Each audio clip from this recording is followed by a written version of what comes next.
What's up, movie fans? Guys, today we are doing something different. Today is a double review. We're not just reviewing one thing, we're reviewing two things because there were two TV show seasons that recently ended, and I was like, hey, why not just do them both in the same video? So yeah, that's what I'm doing now. So the first of these shows is a Star Wars spin-off show, The Book of Boba Fett, and the other one is a DC spin-off show, Peacemaker. So I'm going to talk about Book of Boba Fett first, and then Peacemaker. To get to the Peacemaker section, skip to this time. I'm gonna put a time up here, so yeah, skip there if you want to get to the Peacemaker section. For the Book of Boba Fett. Now, going into this show, I was actually really excited. I thought that this was basically just going to be The Mandalorian starring Boba Fett. And The Mandalorian is a great show. I have some problems with it, especially season 1, but overall, it is a really good show. And Boba Fett, while being extremely overrated, Mandalorian Season 2 actually managed to make him kind of cool. Like, it had a really cool action sequence with him. I think it finally justified people thinking that he's such a cool character. So, I was excited to see more of him in this series and see if they could make him even cooler. Also, I just thought that the main plotline of this show, like about Boba Fett and Fennec Shand taking over Tatooine's criminal underworld, I thought that sounded very interesting. So I was really excited for the Book of Boba Fett. My actual thoughts on the Book of Boba Fett: this show could have been way better if the people who made the show were as interested in the main plotline as I was. As is, the show feels like it literally wants to do anything else besides explore its main plotline. Episode 1. It's caught me off guard because it started with a flashback sequence to Boba Fett escaping the Sarlacc pit, which is something I did not expect it to do.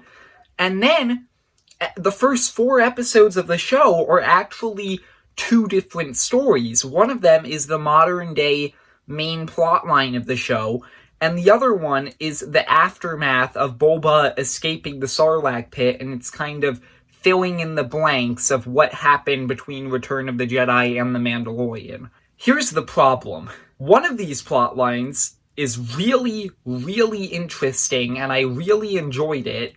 The other one was extremely boring. The one that was boring was the main plot line of the show. The flashback subplot, I actually really like. You see Boba, he escapes the Sarlacc pit, he gets kidnapped by Tusken Raiders. At first, the Tusken Raiders are treating him like a prisoner, but eventually he gains their respect by saving a Tusken child. The Tuskens and Boba actually, gain each other's respect. The Tuskens begin teaching him their culture, and he eventually helps them fight off the Pike Syndicate who kept attacking them, and becomes part of their tribe. So, you get these first 2 episodes where they're building the relation between Boba and the Tuskens, and then in episode 3, it's actually pretty emotional because all of the Tuskens get killed. After seeing Boba and the Tusken Raiders build up this whole relationship in the first 2 episodes, that was actually pretty great. And then episode 4 is when Boba Fett first met Fennec Shand, and they steal the Slave One, they kill the people they thought killed the Tuskens, then they kill the Sarlacc pit, which I thought was hilarious considering all of these years we thought that the Sarlacc pit was the thing that killed Boba, when in reality it was the other way around. So episode 4 wasn't as good as, the first 3 episodes, flashback sequences, but I still was far more interested in it than the main plotline.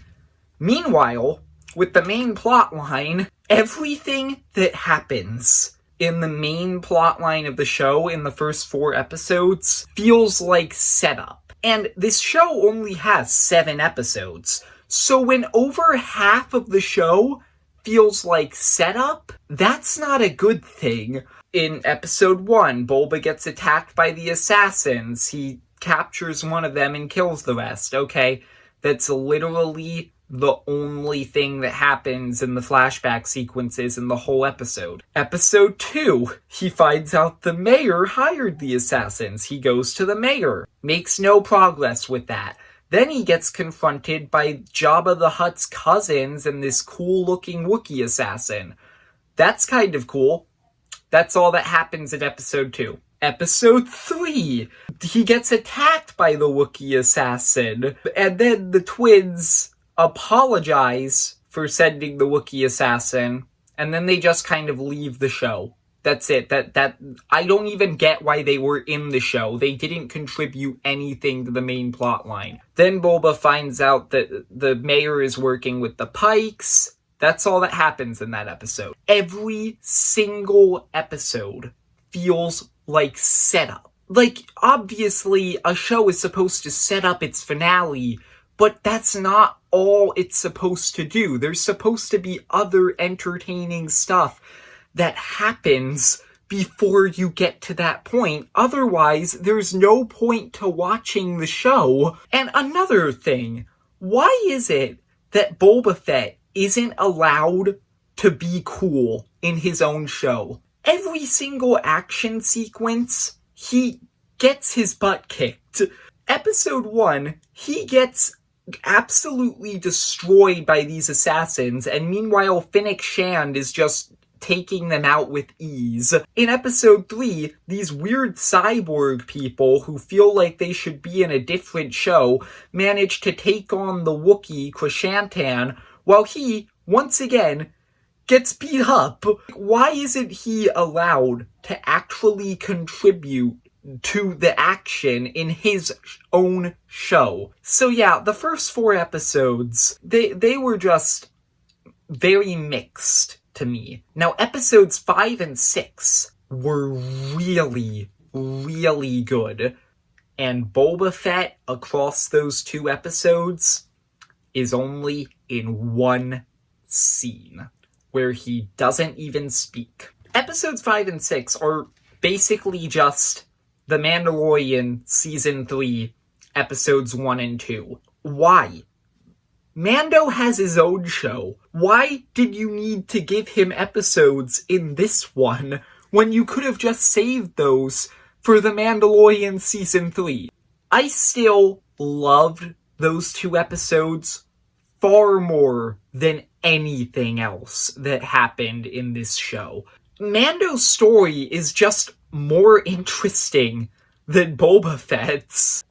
Seeing him get kicked out of his Mandalorian tribe and setting up The Mandalorian Season 3 with him having to find a way to get back in. Seeing him go to visit Grogu but have to decide between compromising Grogu's Jedi training by visiting him or letting him make his own choice. That was actually a pretty great scene. I thought that was pretty interesting. And then Episode 6 has all of these different cameos that were so cool to see. Ahsoka came out of nowhere. I was definitely not expecting her to show up, but it was so cool to see her here interacting with Luke. I still will defend The Last Jedi's version of Luke. I still like what they did with him there way more than other people, but I have to admit, seeing regular original trilogy Luke again was fantastic, and seeing him train Grogu was great, and then Cad Bane showing up was really cool. And I like how, for people who don't know who Cad Bane is, they immediately establish that he is bad news by literally just having him shoot Cad Bane and brutally murder Cad Bane's deputy just as soon as he's introduced, just to establish this guy is not good. I really liked episodes 5 and 6, but they were not in the right show. We get to the finale. Honestly, I thought the finale was mostly alright. The battle between the Rancor and the giant droidicas was cool. I thought that was a nice payoff to the Rancor being there. Mando and Grogu's reunion was fantastic. Pedro Pascal, his performance in that scene was really good. But once again, that should have been saved for The Mandalorian Season 3. Boba and Cad Bane's fight was cool, but I did kind of have a problem with the fact that they were trying to say that there's this big rivalry between Boba Fett and Cad Bane, but we've never seen that, because they were supposed to have a Clone Wars arc together, but it never got made, and all we have is one deleted scene from it. So I thought that their rivalry there was kind of hollow, because we've never really seen the origin of it. So overall, the Book of Boba Fett is very mediocre. And I honestly think that out of all of the Disney Plus original shows that I've seen, like across both Marvel and Star Wars, it is my least favorite. I don't know, it just was so boring most of the time. So yeah, I'm not even alone in this. Like, I know a lot of other people did not like this show, and the general consensus of it seems to just be, it was alright. Yeah, it's disappointing. With that being said, even though what was coming out every Wednesday recently was disappointing, at least what was coming out every Thursday recently was way better. Yeah, let's talk about Peacemaker. Honestly, I don't even have that much to say about Peacemaker other than it's really good. This is essentially just the Suicide Squad, like the same exact tone and feel that the Suicide Squad had. It's hilarious, obviously. One thing that everybody was worried about with this show was whether or not it was going to actually be able to make you root for Peacemaker, since he was kind of unlikable in the Suicide Squad. Spoilers for that movie if you haven't seen it. He killed Rick Flag, did all this terrible, unforgivable stuff in this movie. I was worried that he was going to be unlikable here. They managed to make him sympathetic by showing you right from the very beginning of the show where his terrible personality comes from in his father, who they immediately establish as this extremely unlikable, pure evil character that you just hate from the very beginning. You see flashbacks to his past, and you see him actually showing remorse for the people he's killed, and you understand that he really doesn't want to be this person. And so they really did manage to make Peacemaker very sympathetic, and they managed to make an extremely hateable villain in his father. And so I thought that was really well done. As for the other characters in this show, Vigilante was hilarious. I don't think there's really anything else I can say there. Like, he's just supposed to be a funny, stupid character, and he was. I like how they managed to make Harcourt and Economos two characters who were just throwaway background characters in the Suicide Squad, and they managed to actually give them, like, depth.